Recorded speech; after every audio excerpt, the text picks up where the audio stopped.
Hello students, how are you all. कैसे हो आप सब लोग। आई होप कि आप मस्त होंगे और घर पर ही स्वस्थ होंगे।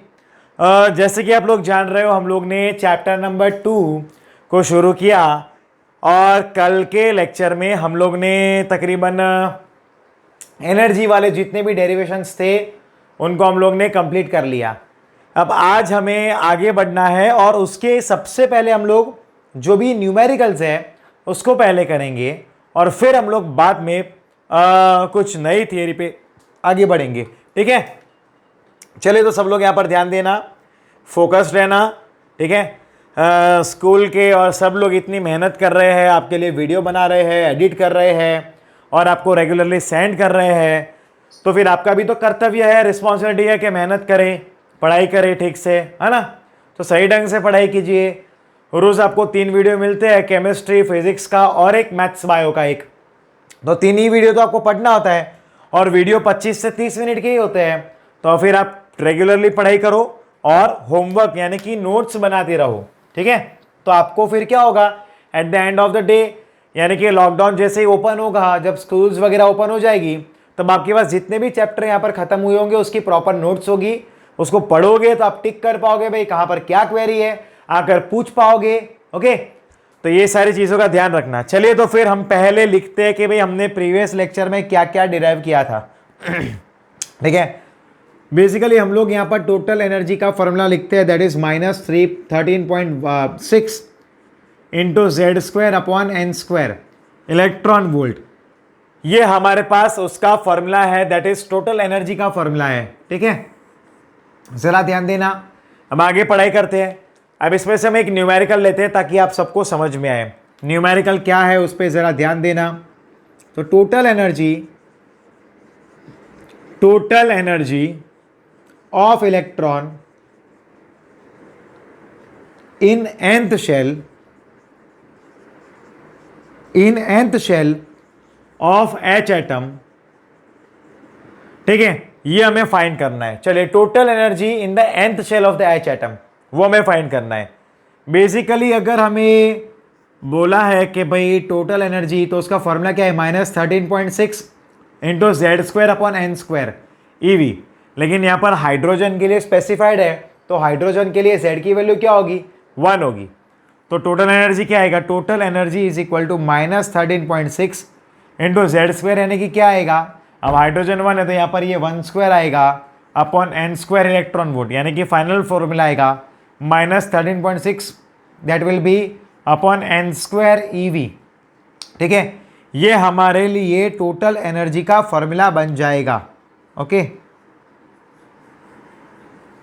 ये हमारे लिए टोटल एनर्जी का फॉर्मूला बन जाएगा। ठीक है बच्चों, this will be the formula for the total energy. अब अगर आपको वैसा स्पेसिफाई किया है कि भाई पहला शेल है या फिर दूसरा शेल है या फिर तीसरा शेल, ऐसा स्पेसिफाई किया है, तो आप n की वैल्यू रिप्लेस करते जाओ। लाइक मान लो कि भाई हमें बोला है कि भाई ये n = 1 के लिए एनर्जी फाइंड करो, तो यहाँ पर हम क्या करेंगे, 1 की वैल्यू को रिप्लेस करेंगे। तो क्या आएगा, total energy is equal to -13.6 N² यानी कि 1²। ठीक है क्या नहीं, इलेक्ट्रॉन वोल्ट, यानी कि -13.6 इलेक्ट्रॉन वोल्ट आ जाएगा, ये आंसर आएगा। ठीक है, मान लो कि भाई आपको बोल दिया है कि भाई n = 2 लेना है, तो अब यहाँ पर n की जगह पर क्या लिखोगे, 2, उसका स्क्वायर करोगे, 2²। ठीक है, तो क्या आएगा, total energy is equal to -13.6 upon, अब यह क्या आएगा, 2² इलेक्ट्रॉन वोल्ट, यानी कि total energy will be -13.6 by 4 electron volt आएगा। अब -13.6 यानी कि -3.4 आएगा वोल्ट। ठीक है, इलेक्ट्रॉन वोल्ट। फिर उसके बाद मान लो कि भाई n = 3 आया, तो क्या करोगे, total energy is equal to -13.6 electron volt divide by 3²। 3² यानी कि 9 आएगा ना, तो total energy is equal to -13.6 upon 9। अब इसका वैल्यू क्या आएगा, तो इसका वैल्यू होगा -1.51 इलेक्ट्रॉन वोल्ट। एक और करते हैं, total energy is equal to, मान लो कि भाई n = 4 दिया है, क्या दिया है, n = 4, क्या करोगे, total energy is equal to -13.6 upon 4² यानी कि आएगा 16, -13.6 बाई 16, तो आंसर आ जाएगा दैट इज -0.85 इलेक्ट्रॉन वोल्ट, ये आंसर आएगा। ठीक है, -0.85 इलेक्ट्रॉन वोल्ट ये आंसर आएगा। Is it okay? अब देखो ये जो एनर्जीज हमने फाइंड किया है बेसिकली किसके लिए है? हाइड्रोजन के एटम के लिए है। और हाइड्रोजन के एटम के अंदर जो हमारे पास अलग अलग शेल में इलेक्ट्रॉन अगर गया तो उस कंडीशन में मैं डायग्राम बना के दिखाता हूं। मान लो कि भाई ये हाइड्रोजन का एटम का न्यूक्लियस है, ठीक है? तो उसमें ये उसका पहला शेल आएगा, सेकंड शेल आएगा, then there will be the third shell, फिर फोर्थ शेल, ऐसे 4 शेल्स आएंगे। हमने यहाँ पर ऑलरेडी क्या किया है? 4 शेल्स के लिए एनर्जी फाइंड की है, ठीक है? अब जरा ध्यान से देखना, लाइक हम लोग देखेंगे तो यहाँ पर ये पहला शेल है, तो पहले शेल के लिए एनर्जी कितनी मिली हमें? तो ये रहा -13.6 इलेक्ट्रॉन वोल्ट जितनी एनर्जी जब हम देंगे तब इलेक्ट्रॉन उससे बाहर निकल जाएगा। यानी कि जब आप 13.6 इलेक्ट्रॉन वोल्ट जितनी एनर्जी उस एटम के उस इलेक्ट्रॉन के ऊपर दोगे तो वो इलेक्ट्रॉन जंप करके सीधा एटम से बाहर चला जाएगा, ठीक है? समझेगे नहीं? समझते रहना, ठीक है ना? अब ये क्या है? मिनिमम अब यहाँ पर सेकेंड अगर शेल है तो सेकेंड की शेल के लिए कितनी एनर्जी आई है? तो that is -3.4 electron volt. Third shell के लिए क्या आई है? -1.51 electron volt. And fourth shell के लिए क्या आई? -0.85 इलेक्ट्रॉन वोल्ट। ये एनर्जी आई है, ठीक है? अब अगर आप ध्यान से थोड़ा फोकस करोगे, नोटिस करोगे, तो आप जैसे जैसे बाहर की डायरेक्शन पे जा रहे हो तो क्या हो रहा है? एनर्जी तो इंक्रीज हो रहा है ना, ठीक है कि नहीं? आप जैसे जैसे बाहर जा रहे हो तो एनर्जी क्या हो रहा है? Energy is increasing. क्या हो रहा है? एनर्जी बाहर जाने पर यहाँ पर इंक्रीज हो रही है। ऐसे करते करते एन कितने हो सकते हैं? तो हम लोग ने ऑलरेडी पढ़ा है कि एन यानी कि सब शेल्स मतलब कि शेल्स जो है यानी कि स्टेशनरी स्टेट वो कितने हो सकते हैं? इनफाइनाइट जितने होते हैं। कितने होते हैं? इनफाइनाइट जितने होते हैं, ठीक है? क्लियर है कि नहीं? अब देखो टोटल एनर्जी, अब यहाँ पर क्या है? It equal to 0, electron is free from the. अब देखो जब भी ये -13.6 है, आपने +13.6 एनर्जी दी तो उसका टोटल एनर्जी कितना बन जाएगा? 0। तो जब भी टोटल एनर्जी 0 होगा ना तभी इलेक्ट्रॉन एटम से फ्री हो पाएगा। समझेगा नहीं आप? मान लो आपको ये चौथे शेल में जो इलेक्ट्रॉन रिवॉल्व हो रहा है उसको आपको कितनी एनर्जी देनी पड़ेगी उसको फ्री करने के लिए एटम से? तो आपको इसका उल्टा -0.85 है तो +0.85 एनर्जी देनी पड़ेगी। इसके लिए -1.52 है तो आपको +1.51 एनर्जी देनी पड़ेगी, तब वो क्या होगा? वो एटम से फ्री हो जाएगा इलेक्ट्रॉन। यानी कि आपको करना क्या पड़ेगा? तो आपको जो है वो टोटल एनर्जी जो है TE वो जब 0 होगा ना वो कंडीशन आपको लानी पड़ेगी, ठीक है? ऐसी कंडीशन में electron is free from nucleus. वो न्यूक्लियस से यानी कि पूरे एटम से फ्री हो जाएगा। बेसिकली न्यूक्लियस से फ्री होना यानी कि अब यहाँ पर जो इलेक्ट्रॉन घूम रहे हैं ना वो इलेक्ट्रॉन क्यों घूम पा रहे हैं? यानी कि एटम के अंदर है क्यों? क्योंकि सेंटर में प्रोटॉन है जो उसको पकड़ के रख रहा है, उसका अट्रैक्टिव फोर्स है। समझे कि नहीं? उसका यहाँ पर क्या अट्रैक्टिव फोर्स है। नाउ अब यहाँ पर जब इलेक्ट्रॉन बाहर निकल जाएगा तब क्या होगा? तो उसको हम लोग बोलते हैं आयोनाइजेशन हैज अकर्ड, ठीक है? मान लो कि भाई इलेक्ट्रॉन बाहर निकल गया तो उसको हम लोग क्या बोलेंगे? आयोनाइजेशन हैज अकर्ड, ये हम बोलते हैं। यानी कि वहाँ पर आयोनाइजेशन हुआ है। बेसिकली आपको ये तो पता ही होगा कि भाई जब भी कोई भी एटम के अंदर से इलेक्ट्रॉन बाहर निकलता है या फिर एटम के अंदर इलेक्ट्रॉन आता है तो उसको हम लोग आयोनाइज बोलते हैं, ठीक है ना? तो यहाँ पर ये 0 हुआ यानी कि इसका आयोनाइजेशन हो गया, ठीक है? तो यहाँ पर ये मेन 5 पॉस्टुलेट्स खत्म हुए हैं। अब आखिरी वाला और मोस्ट इंपॉर्टेंट पॉस्टुलेट है जो हमें पढ़ना है, ठीक है? लेकिन मैं चाहता हूँ सबसे पहले मैं आप इसका रिवीजन करवा दूँ, फिर अब शांति से मैं 1 मिनट दूंगा, आप इसको रीड कर लो, समझ लो, बराबर? फिर आप इसका स्क्रीनशॉट ले लो और फिर आप बाद में लिख लेना, ठीक है? लाइक हम लोग यहाँ पर क्या कर रहे हैं, देखो प्रीवियस लेक्चर की अगर हम लोग बात करें तो हम लोग ने टोटल एनर्जी का फॉर्मूला डिराइव किया था and that was equal to -13.6 into Z² electron volt, ठीक है? अब यहाँ पर क्वेश्चन ये है कि अगर हमारे पास हाइड्रोजन एटम है तो वो हाइड्रोजन एटम के अंदर जो इलेक्ट्रॉन है n शेल में उसकी एनर्जी कितनी होगी? इलेक्ट्रॉन कहाँ पर है? तो nth शेल में, तो उसकी एनर्जी क्या होगी? तो यहाँ पर Z² है ना, तो हाइड्रोजन के लिए Z की वैल्यू क्या बनती है? तो वो 1 रहती है, ठीक है? तो ये वाली फॉर्मूला में ये जो फॉर्मूला है उसमें Z की वैल्यू हमने रख दी 1² रख दी तो 1² हो गया, ठीक है? अब क्या होगा जरा ध्यान से देखते रहना आप लोग, पे अटेंशन हियर स्टूडेंट्स। अब क्या होगा? तो अब ये हमने डिराइव करते करते हमें ये फॉर्मूला मिल गया है। अब मान लो कि भी n = 1 हो तो हम क्या करेंगे? फॉर्मूला में यहाँ पर 1 की वैल्यू रखेंगे, n की जगह पर 1, 2 हो, 3 हो, 4 हो। हमने क्या नोटिस किया? हम जैसे जैसे बाहर जा रहे हैं तो वहाँ पर क्या हो रहा है? एनर्जी बढ़ रहा है, देखो ये अंदर है तो उतना ज़्यादा नेगेटिव एनर्जी है, समझे कि नहीं, उतना ज़्यादा नेगेटिव एनर्जी है, बाहर आने पर वो पॉजिटिव की तरफ जा रहा है, यानी कि एनर्जी उतनी ज़्यादा हुई है। लेकिन अगर आपको अंदर का इलेक्ट्रॉन निकलना पड़ेगा तो आपको हाई एनर्जी देनी पड़ेगी, ज़्यादा एनर्जी देनी पड़ेगी, तभी वो निकल पाएगा। क्यों? क्योंकि -13.6 है, तब आप कितनी एनर्जी दोगे तो बाहर निकलेगा, तो +13.6 इतनी एनर्जी देनी पड़ेगी, तभी वो बाहर निकल पाएगा ना। ठीक है, यानी कि अंदर के इलेक्ट्रॉन की एनर्जी कम है, बट उसको उतनी ज़्यादा एनर्जी देनी पड़ती है बाहर निकालने के लिए, क्योंकि वो न्यूक्लियस से बहुत नज़दीक है, तो अट्रैक्शन उसका हाई होगा। ठीक है कि नहीं? और धीरे धीरे हम बाहर की तरफ जा रहे हैं तो न्यूक्लियस से अट्रैक्शन कम होगा ना, तो थोड़ी सी एनर्जी देने पर भी यहाँ के इलेक्ट्रॉन्स बाहर निकल जाएंगे। क्लियर है? बस ये सिंपल सा फंडा है। अब एक बार आप इसको रीड कर लो, ठीक है, फिर उसका स्क्रीनशॉट ले लो। मैं 1 मिनट का टाइम दे रहा हूँ, फिर हम लोग आगे बढ़ेंगे। ओके, आज मुझे पोस्टुलेट्स खत्म करवाना है कुछ भी करके।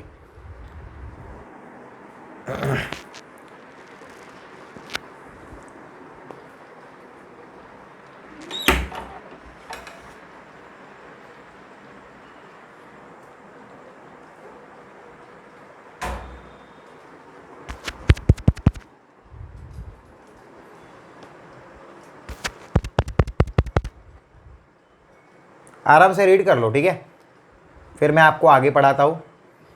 मैं टाइम दे रहा हूँ, एक 30 सेकेंड्स का और टाइम दे रहा हूँ, ताकि फिर आपको क्लियर हो जाए। ठीक है,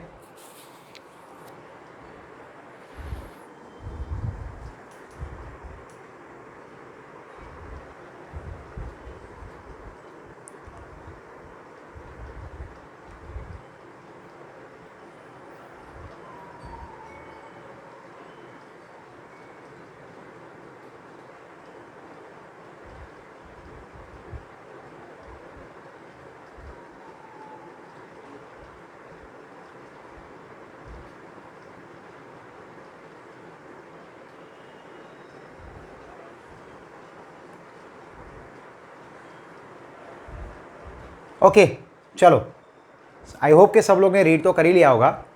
हम लोग आगे बढ़ते हैं। अब यहाँ पर हमने क्या किया, तो हम लोग ने कंप्लीट किया है, that is we have completed the 5th postulate. अब जो आखिरी वाला पोस्टुलेट है, दैट इज़ पोस्टुलेट नंबर 6, वो हम कंप्लीट करते हैं। आज हमें पोस्टुलेट से ख़त्म करना है, ठीक है ना।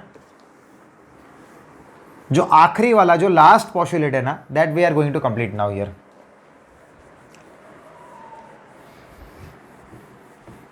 ओके, ध्यान देना है ना, पोस्टुलेट जो लास्ट वाला पोस्टुलेट है उस पर हम जाते हैं, द लास्ट वन पोस्टुलेट। बस फिर हम ये टॉपिक को ख़त्म कर देंगे। जो आज का वीडियो है उसमें हम लोग को पोस्टुलेट कंप्लीट करना ही है। ओके, चलिए, अब देखो जो 6 पोस्टुलेट है वो क्या बता रहे हैं। तो 6 पोस्टुलेट है, that is electron can accept energy and can lose energy. अब इलेक्ट्रॉन क्या कर सकता है, वो एनर्जी को गेन भी कर सकता है, accept energy and lose energy, वो दोनों चीज़ कर सकता है, यानी कि गेन भी कर सकता है, डोनेट भी कर सकता है एनर्जी को। ठीक है, अब अगर मान लो इलेक्ट्रॉन एनर्जी को गेन कर रहा है तो वो हायर एनर्जी लेवल पे जाएगा, और अगर इलेक्ट्रॉन एनर्जी को लूज कर रहा है तो वो लोअर एनर्जी में आएगा। ठीक है, if an electron accepts energy it jumps to higher energy level. अब वो कहाँ जाएगा, हायर एनर्जी लेवल पे जाएगा। उसको हम लोग क्या बोलेंगे, एक्साइटेशन बोलते हैं। मैं ज़रा इंक पढ़ लूँ इसमें, कैसे उसको क्या बोलते हैं, एक्साइटेशन बोलते हैं। एनर्जी हाई एनर्जी में हो गया ना, it is called to be as excitation. Okay, ज़रा ध्यान देना। अब उसने क्या किया है, एनर्जी को गेन किया है, और एनर्जी को गेन करने पर क्या होता है, वो एक्साइट होता है। याद रखना, इलेक्ट्रॉन हायर में गया यानी कि एक्साइट हुआ, बट एक्साइट से वापस वो क्या होगा, ग्राउंड स्टेट में तो आएगा ही आएगा। बट ग्राउंड स्टेट में आने के लिए उसने जितनी एनर्जी को गेन किया होता है उतनी ही एनर्जी को उसको लूज़ करना ज़रूरी होता है, तभी वो वही लेवल में आएगा जहाँ पर वो ऑलरेडी था, ग्राउंड स्टेट में।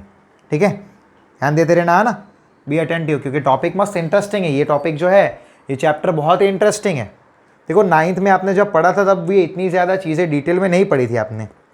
9th में 9th के लेवल के मुताबिक था, दैट इज़ वाई यहाँ पर क्या हो रहा है, excitation of electron.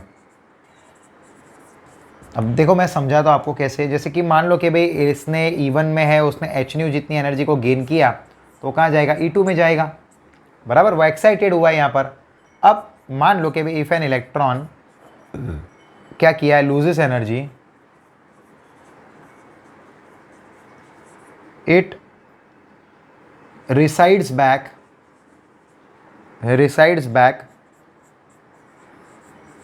to lower energy level, ठीक है। इसको बोलते हैं डी एक्साइटेशन। क्या बोलेंगे, D excitation of electron. Electron का डी एक्साइटेशन हुआ है, ठीक है। समझने के लिए मान लो कि भाई हमने एटम लिया है, ये इधर लिखते हैं एटम को, ये न्यूक्लियस है, ये एक शेल, 2 शेल, 3 शेल और ये 4 शेल, 4 शेल्स है, ठीक है। जैसे मैंने आपको आगे समझाया ना, पहले का कितना एनर्जी होगा, 1 2 3 4 हो गया, हाँ, तो ये -13.6 इलेक्ट्रॉन वोल्ट होगा। सेकेंड का कितना होगा, that is -3.4 electron volt. Third का कितना होगा, that will be -1.51 electron volt. And fourth का कितना होगा, -0.85 इलेक्ट्रॉन वोल्ट, ठीक है। ऐसे 4 लेवल्स होंगे। अब देखो, जिसको जितनी भी एनर्जी मिलेगी, अब मान लो आप इसके अंदर क्या कर रहे हो, तो इसके अंदर 9 वोल्ट जितनी एनर्जी दे रहे हो, या फिर मान लो 10.2। अब आपने ये इलेक्ट्रॉन को कितनी एनर्जी दी, -13.6 इलेक्ट्रॉन वोल्ट है। अब आपने मान लो कि भाई 10.2 जितनी एनर्जी दी है, 10.2 इलेक्ट्रॉन वोल्ट जितनी एनर्जी दी है, तो कितना आएगा, -3.4 इलेक्ट्रॉन वोल्ट जितनी एनर्जी रहेगी, यानी कि वो जंप करके कहाँ आ जाएगा, इधर आ जाएगा। समझे कि नहीं, क्लियर हुआ कि नहीं। यानी कि इसका 13.6 एनर्जी तो था माइनस में, आपने 10.2 एनर्जी अप्लाई किया, उसको दिया, ठीक है, तो वो जंप करके ये वाले ऑर्बिटल में आ गया। समझ में आया कि नहीं, यानी कि इसको इलेक्ट्रॉन जंप बोलते हैं, क्लियर है। एन इलेक्ट्रॉन गेन और lose only those energy which are equal to the difference in the 2 energy level. समझ में आया कि नहीं, 2 एनर्जी लेवल के बराबर का उतना ही करेगा। अब मान लो आपने 5 किलो जूल दे दी, तो वो तो ना ही इस वैल्यू के बराबर है, ना ही इस वैल्यू के बराबर है, ना इस वैल्यू के बराबर है। तो इसका मतलब ये थोड़ी कि आप कहीं पर बीच में आएगा, नहीं, ऐसा कभी हो ही नहीं सकता। इलेक्ट्रॉन कभी ये शेल्स के बीच में जो स्पेस है वहां पर आ ही नहीं सकता, वो एग्जैक्ट एनर्जी लेकर ही आएगा। यानी कि कोई भी दो शेल के एनर्जी का जो डिफरेंस है, उतनी ही एनर्जी को वो क्या करेगा, गेन करेगा, ठीक है, या फिर वो लूज करेगा। बट वो उसके आसपास की वैल्यू को गेन या लूज नहीं करेगा, क्योंकि इलेक्ट्रॉन कभी भी यहां पर बीच में नहीं आ सकता। हमने आगे ही पढ़ा कि भाई इलेक्ट्रॉन जो होता है वो स्पेसिफिक पाथ के ऊपर रिवॉल्व होता है, वो कभी आगे पीछे नहीं हो पाएगा। तो ये चीज उसके अंदर पॉसिबल नहीं है, ठीक है ना, ये आपको याद रखना है। तो मैं यहां पर उसका पॉइंट यहां पर ही लिखता हूं इस साइड में कि एन इलेक्ट्रॉन गेन्स और loses only those energy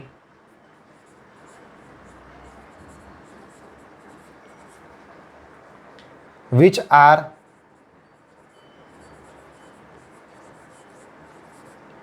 equal to difference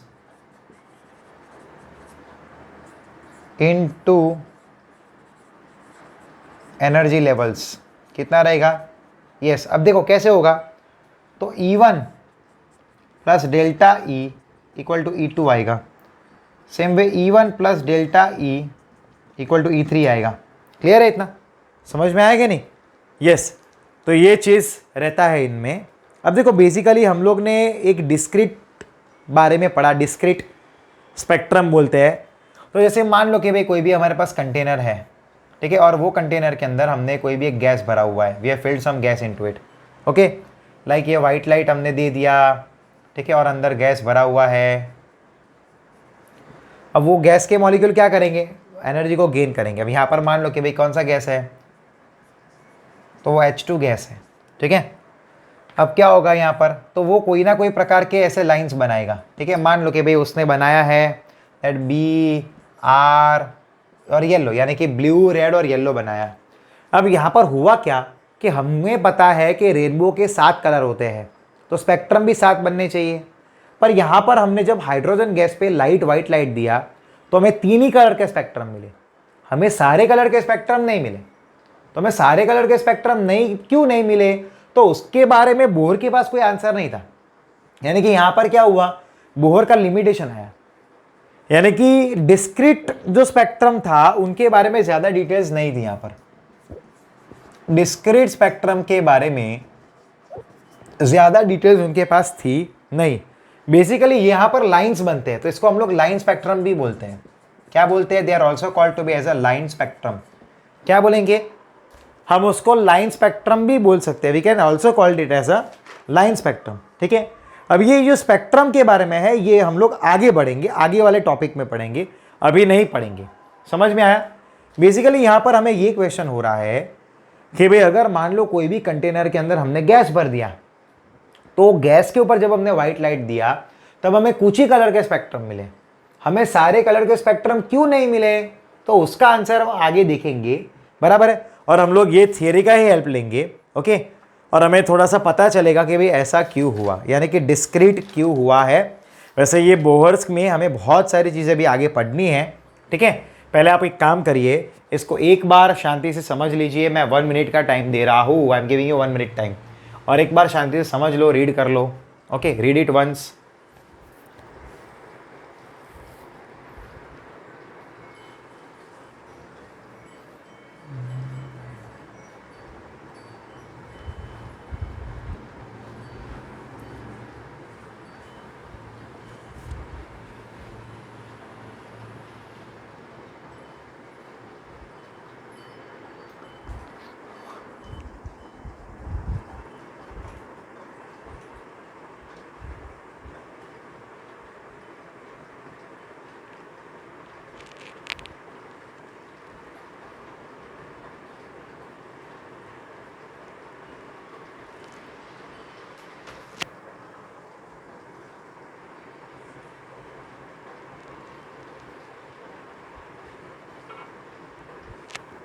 चलो आगे बढ़ते हैं अब हम लोग। Will complete the topic now, okay. Basically ये भी तो क्वेश्चन हमें होगा कि नहीं थियरी पे से। अब ये बोर पूरी तरह से समझा पाए या नहीं समझा पाए वो हम आगे देखेंगे, बराबर है। बेसिकली उन्होंने भी यहाँ पर समझाने की कोशिश तो की, पर क्या हो रहा है वो हम देखेंगे। ऐसे डिस्क्रीट क्या हुआ, कैसे हुआ, क्यों आया, वो सब हम आगे आने वाले टॉपिक में पढ़ने वाले हैं। तो यहाँ पर हमने बहुत सारी फॉर्मूलाज पढ़ी है अभी तक। उन सारी फॉर्मूलाज की प्रॉपरली लिस्ट बनाओ, एक अच्छे कलरफुल पेपर में लिखो या फिर कलरफुल पेन से लिख दो एक पेज के ऊपर, और आप जहाँ पढ़ाई करते हो उसके सामने या फिर जहाँ पर आपका रूम है वहाँ पर लगा दो उस पेपर को, ताकि आपको जब भी रिवाइज करना हो तो आप रिवाइज कर पाओ, ओके। तो यहाँ पर हमारा एक और इंटरेस्टिंग टॉपिक ख़त्म होता है अभी। इसमें बेसिकली एक यहाँ पर सारे जितने भी हमारे पास पॉस्टुलेट्स थे वो ख़त्म हो गए, बट यहाँ पर ये जो एटॉमिक स्पेक्ट्रा के बारे में जो हमें पढ़ना है उसको हम लोग सस्पेंस रखते हैं और पढ़ेंगे अगले लेक्चर में। टिल देन बच्चों, good bye and take care and stay connected and keep working hard, okay.